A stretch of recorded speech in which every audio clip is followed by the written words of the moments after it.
We recently had an audition, Shani. We did. And I don't think it went well. I don't think so either. So I can give a little bit of the backstory that obviously we have a book coming out. Mm-hmm. We got an email from our publisher saying they were interested in doing an audiobook, and we had to audition separately. And we sent it in, and we've heard nothing. And then a couple of days ago, we noticed that it's been announced that an audiobook is coming out.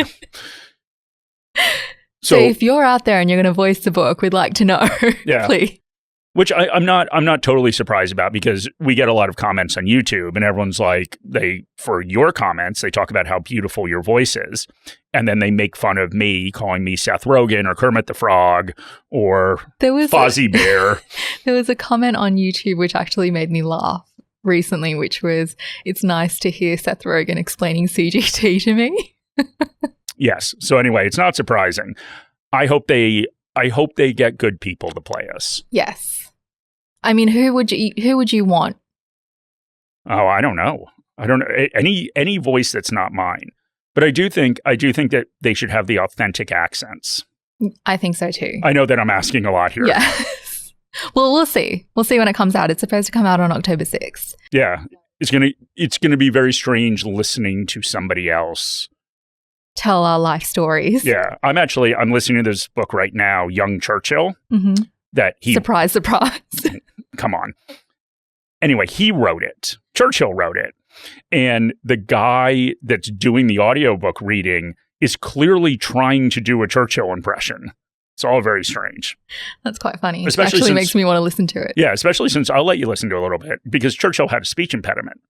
So it's very strange. But let's get into today's episode. All right. So you recently wrote an article on CSL, an article I know you didn't really like. That is true, but it did very well. Which is always the case, because we always talk about how the articles that we put a lot of effort and love into always bomb. And then the ones that we aren't 100% on or don't really like do really, really well. Which is annoying. Yes. I guess maybe we have bad taste because we like the ones that don't do well. I guess people don't like it when I talk about Hemingway or Churchill. Can you blame him? Not really. No. But there was more to this in CSL than you just not liking it. Well, I think the other thing is that I just felt a little bit bad. And I'll give some background just to provide a little bit of perspective. So 2 years ago, I wrote an article on CSL, which was titled something like "This Investment Checks All My Boxes." And it was an article about how I bought CSL because it fit my investment strategy and the criteria that I use to select investments for my portfolio. And the reason I feel bad is because CSL has not done well since I wrote the article. So in roughly the last 2 years. So it hasn't done terribly. It's just about broke even before dividends. But at the same time, I looked at the Vanguard Australia Shares ETF, the ticker VAS, which is the ASX 300. And as a point of comparison, in that same time frame, it is up close to 19%. Now, I know you don't feel bad because a share in your portfolio hasn't increased in value. No, that's not it. I feel bad because I know people read things that we write, and somebody might have followed my lead there. And, there's all sorts of caveats, of course, I can come out with. It's only 2 years, and I do consider that short term. And if you have a diversified portfolio, not everything is going to do well, but I still feel bad. Maybe it's worth taking a step back and talking about why we sometimes talk about things that we're doing in our own portfolios. And one of the challenges about being an investor is that you are constantly bombarded with opinions about investments, and context is rarely provided. For example, you may read in some media account that a portfolio manager is recommending 3 different shares. What is almost never said is what the portfolio manager is trying to accomplish, or even why they're recommending a share, other than a brief line that summarizes what may be extensive research. And once you read this account, you never hear anything from them again about the particular share. So what we want to do is provide the context to go through the process of what we think about a share or ETF and whether it fits our investment strategy and what we're trying to accomplish. We think the process is much more important than our ultimate decision and think people will benefit from following that process based on their unique circumstances. And the other thing I would add, Shani, is that we are not professional money managers. We don't get paid to invest other people's money. So when we say we've bought something or own something, it is our money that's actually at stake there. And I think the idea is to take the investment theory that we often talk about and try to apply it in real life to make it more approachable and realistic. So just to put that theory into practice. So that was a very long introduction. It was, Shani, and now I'm going to say something for a long time because we were trying to have Shani say this, but it said Mark breaks down, and I was breaking down how CSL was doing, not having one of my many breakdowns, and Shani could not get through it without laughing. So the point I was trying to make in the article is that a lot of investors look at price movements and they don't put the time in to actually understand the context of those price movements and the drivers of those changes in prices. So I'll walk through what's happened with CSL. So over the long term, CSL has been an incredible stock. So if you own CSL in 1999 and held until today, the price has gone up 5,391%, which is incredible. But in the period I focused on, so roughly the last 5 years, things have not been so good. So CSL peaked in January 2020 at around $312 a share, and they bounced around a lot since then. But as of the 12th of August, they're down about 16% from that peak. And we often talk about the 3 drivers of share returns. So do you want to provide a quick reminder, Shani? I can. The first driver is dividends. That's an obvious one. The second is changes in valuations. So if investors are willing to pay more for each dollar of earnings, the share price will go up. If they're willing to pay less for each dollar of earnings, the share price will go down. And then there is earnings growth. If valuation levels stay steady and earnings grow, the share price will go up. And we'll use that context when we look at CSL.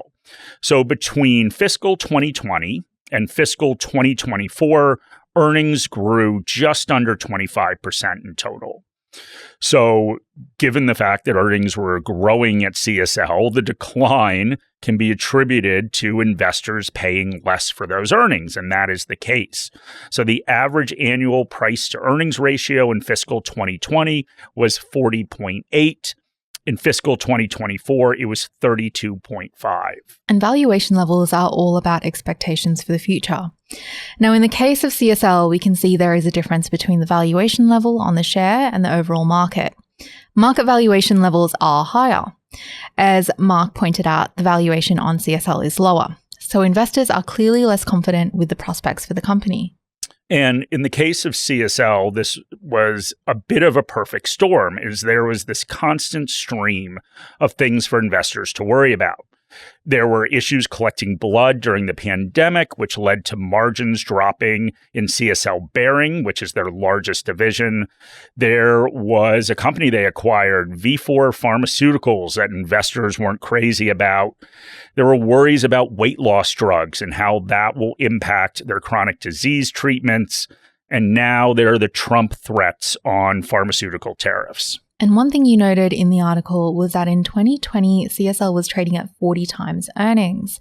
And that is very high for a large company, which makes those expectations very hard to meet. That is true. And the valuation level is at a more reasonable level now. So as an aside, and when we're recording, the CBA actually just reported earnings yesterday. The one thing that's shocking is that from a price to earnings perspective, CSL and CBA are trading at similar levels. And that's pretty shocking because banks never trade at valuation levels that high, especially banks that are growing as slowly as CBA is. So that's my little aside, Shani. Well, I broke that down for you. Okay.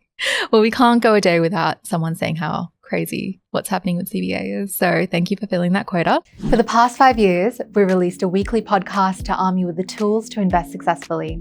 We've always strived to provide independent, thoughtful analysis backed by the work of hundreds of researchers and professionals at Morningstar. We've shared our journeys and you've shared back. We've listened to what you're after and created a companion for your investing journey. Invest Your Way. Invest Your Way is a book that focuses on the investor instead of the investments. It's a guide to successful investing with actionable insights and practical applications. You're able to pre-order the book through the links in the episode description. Thank you for your continued support, and we look forward to helping you invest your way.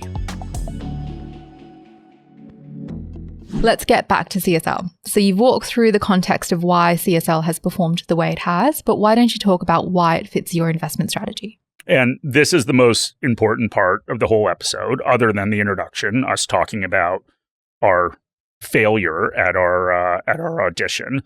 But we said at the beginning, and we said why we do episodes like this is because we think the process of investing, which is finding things to buy that fit your investment strategy, that is the key to being a successful investor.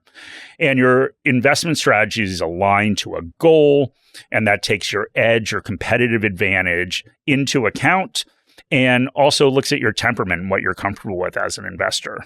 So this is when you're going to start talking about dividends. I am Shani. My goal, as I've said often on this podcast, is to build a stream of passive income that grows at a rate that is meaningfully higher than inflation. And my strategy is designed around that goal. Basically, what I'm looking to buy are boring companies, non-cyclical companies with moats that have lower levels of business risk. And in your view, this was CSL, or at least it was 2 years ago when you bought the shares. It was.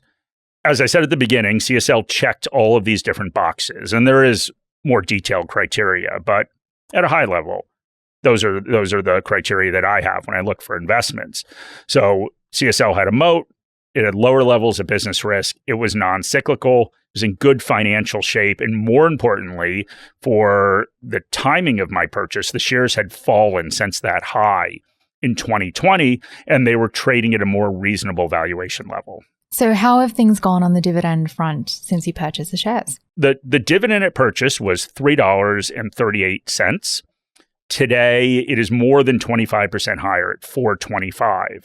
So that part has worked out well, but the share price hasn't moved. And while I definitely don't care as much about price appreciation as some investors, it obviously still matters to me. That's a key part of why everyone invests. Now, you made a comment about 2 years being a short term. And I was thinking back to the Morningstar conference that we attended in May, and there was a panel on Aussie equities where CSL was talked about. That's true. And they were all quite positive about the company. They were, but I wanted to quote from one of the panelists, Crispin Murray, the head of equities at Pendal. He had the following to say about the challenge of investing during volatile markets. So he said, the challenge for fund managers is to take advantage of that, and by that he means volatility, as it actually creates more opportunity. We like volatility, we like uncertainty, we have lots of resources, we have lots of contacts with companies so we can take advantage of that. But you also need to manage a portfolio in a way that you don't get stocked out. You don't get caught out because the volatility and the correlation in your fund is so great that you get forced to close down or your clients pull the money before you get proven right. Which is a very telling quote, Shani. It was. And I wanted to hear your opinion on how that plays into your thoughts about 2 years being a short time period and the idea that your investment strategy should take into account your edge as an investor. Well, that quote from Crispin, what he was basically saying is that professional investors often don't have the luxury of time. So they not only need to be right, but they need to be proven right before investors pull their money out of the fund. So from a professional investor standpoint, underperforming for even a quarter can result in investors pulling money out. So they would look at this purchase of CSL and say it was a huge mistake.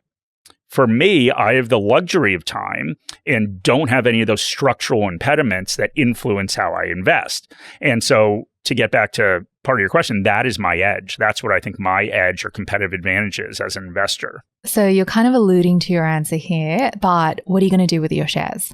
I'm going to keep the shares. And I actually did add to my position a little bit earlier this year.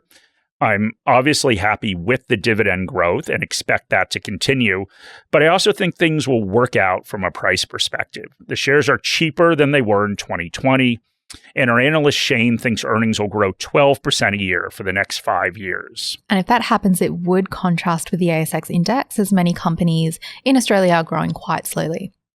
That is true. And there's a lot more detail. I obviously just summarized Shane's view, and I put a lot more detail in the article about what he thinks and why he thinks those earnings will grow so quickly. And that is in the show notes. But ultimately, my original thesis on CSL has not changed.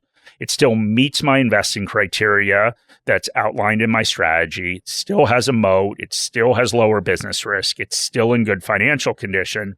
And I think the pathway to growth is there, and that will drive the share price higher in the coming years. Obviously, anything can happen in the future, but I believe the investment process I've gone through gives me a good opportunity for success with this investment. And I think that is the lesson here, to put price movements into context. Align a strategy to your goals and work on consistently applying that strategy to the process of picking investments. That doesn't guarantee any single investment decision will work out, but it does give you the best chance of successfully achieving your goals. Great. Well, thank you very much for listening. Shani and I really appreciate it. And we'll be back next week with a new episode.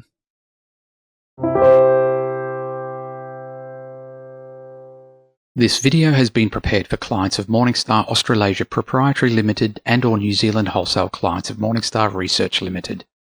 Any general advice has been provided without reference to your financial objectives, situation or needs. You should consider the advice in light of these matters and any relevant product disclosure statement before making any decision to invest. To obtain advice for your own situation, contact a financial advisor. One thing that was really interesting was when you broke down what has been happening with CSL. You make the point that investors will often look at price movements, but don't spend time to put those price movements into context. Sorry, I keep thinking about saying like the part where you broke down. I was trying not to laugh. I could see there was like somebody wobbling on a surfboard and like they're about to go down. So that was a very long introduction. Why don't we do this? This is Don't look at me for this, please. So that was a very long introduction. Why don't we get into the actual article that you wrote? Because I thought one thing that was interesting was when you I'm going to have to change it. I'm sorry. I'm glad that my breakdowns are so amusing to you. That was a very long introduction. So why don't we get into the actual article that you wrote? I thought one thing that was interesting. I can't do this. I can't. What am I going to do? You just say that was a very long introduction. Okay. And then I will do the rest of it. Okay, thank you.